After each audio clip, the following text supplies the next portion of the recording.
Delphine rigole parce qu'elle sait que ça va aller vite. Top! Ajoutez le beurre et la farine dans votre robot. Battez jusqu'à obtenir du sable. Ajoutez ensuite le sucre semoule et le sucre glace ainsi que la poudre d'amande. Finissez avec l'œuf, les zestes de citron et une pincée de sel.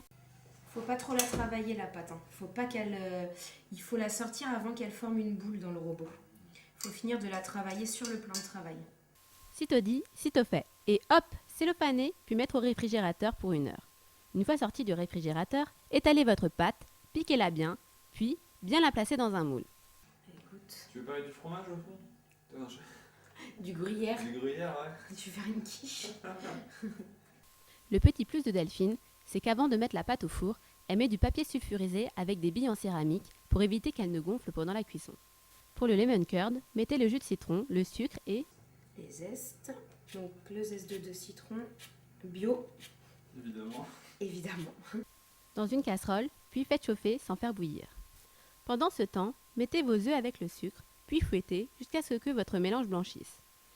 Puis, versez votre jus de citron chaud tout en remuant. Remettre le tout à chaud dans la casserole tout en remuant jusqu'à ce que l'appareil s'épaississe. Cellophaner, puis direction le frigo pour 1 heure.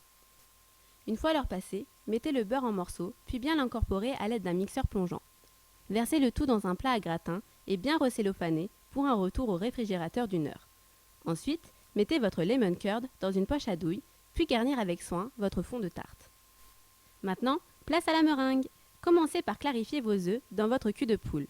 À côté, mettre votre sucre et votre eau dans une casserole et faites bouillir à 114 degrés.